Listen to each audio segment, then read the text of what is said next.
भिक्षु विचार दर्शन मोक्ष धर्म का विशुद्ध स्वरूप कहा गया। दया धर्म का मूल है। हम व्यापक दृष्टि से अहिंसा, दया, अनुकंपा का अर्थ करें तो उसमें सभी प्रकार का संयम समाहित हो जाता है। आगम में शब्द आता है अनुकंपा। साधु परानुकंपी भी होता है, आत्मानुकंपी भी होता है और उभयानुकंपी भी होता है। मोक्ष मार्ग के अंतर्गत अनुकंपा का महत्वपूर्ण उपक्रम है संयम और तप की आराधना करना। संयम अहिंसा है और अहिंसा संयम है। हिंसा और अहिंसा का सर्वप्रथम संबंध हमारे दर्शन और चारित्र से है। संयम अहिंसा है, यह बहुत अद्भुत बात कही गई है। अपने आत्म गुणों की रक्षा करना, यह अहिंसा का व्यापक स्वरूप है। भीतर में हिंसा का भाव होता है, मूर्छा मोह का भाव होता है, असंयम होता है, तब वह हिंसा, असत्य, क्रोध, मान, माया, लोभ आदि अनेक रूपों में चिंतन, वाणी और व्यवहार में आ जाता है। इसी प्रकार चित्त में अहिंसा, मैत्री, करुणा, संयम का भाव होता है। वह संयम और समता का भाव क्षमा, मैत्री, करुणा, विनम्रता, उदारता, ऋजुता आदि सद्गुणों के रूप में चिंतन, वाणी और व्यवहार में प्रस्फुटित हो जाता है। हिंसा का संबंध केवल क्रूर भावों में की गई हिंसा से ही नहीं है। अयतना से की गई प्रवृत्ति भी हिंसा में ही इंक्लूडेड हो जाती है। अपेक्षा है चित्त में क्रूरता का भाव न हो, दया, मैत्री और करुणा का भाव हो, आत्म कल्याण की भावना हो और उस आत्म कल्याण की भावना के अंतर्गत ही मेरे द्वारा किसी भी जीव को कष्ट न पहुंचे।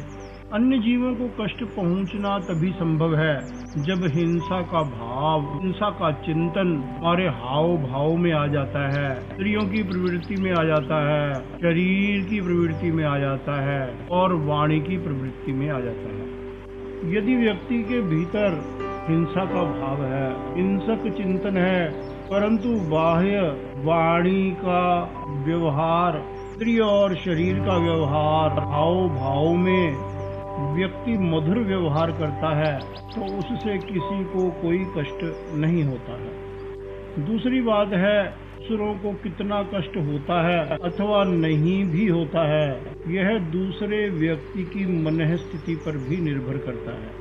आपने किसी जीव को अभय दान दे दिया, परंतु यदि उसके भीतर अभय की वृत्ति उत्पन्न नहीं हुई है, यदि उसके भीतर भय की वृत्ति सक्रिय हो जाती है, तब वह अभय को प्राप्त नहीं हो पाता।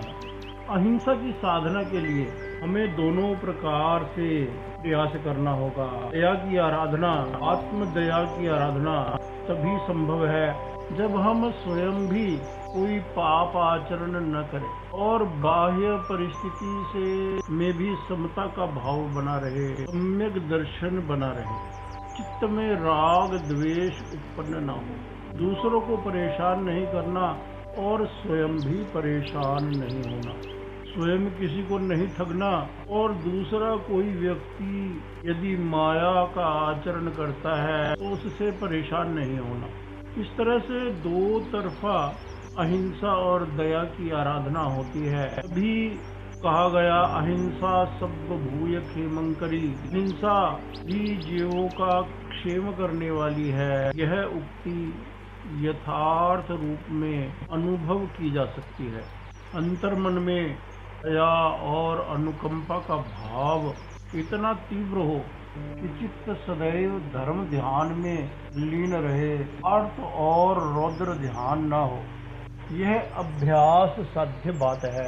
इसके लिए निरंतर अभ्यास की जरूरत होती है। विभिन्न प्रकार के क्रिया कांडों का आलंबन लेना अत्यंत आवश्यक होता है, परंतु उन क्रिया कांडों का आलंबन लेते समय हमारा मूल लक्ष्य, मूल उद्देश्य, मूल आदर्श हमारे सामने रहना चाहिए कि मेरे चित्त में राग द्वेष की उर्मियां उत्पन्न न हो, मेरे चित्त में समता की उर्मियां बढ़ती रहे, चित्त में निरंतर यह स्फुरना होती रहे। मैं अहिंसा का साधक हूँ। सब जीवों के प्रति मैत्री का भाव, क्षमा का भाव, यह मेरा धर्म है। अहिंसा मेरा धर्म है। मेरा किसी से कोई वैर नहीं है। सबके प्रति मैत्री का भाव है। स्वयं के प्रति मैत्री का भाव है।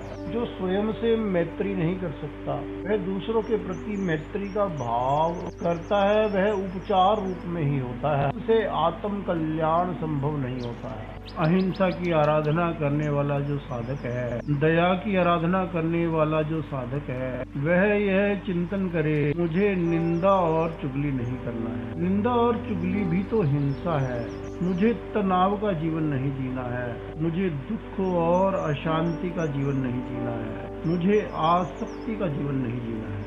मुझे वैराग्य का जीवन जीना है, शांति का जीवन जीना है, मैत्री, प्रेम और करुणा का जीवन जीना है। मुझे तनाव मुक्त जीवन जीना है। फिर उसी के अनुरूप चिंतन, वाणी और व्यवहार का परिवर्तन होता है। तब वास्तव में दया धर्म का पालन होता है।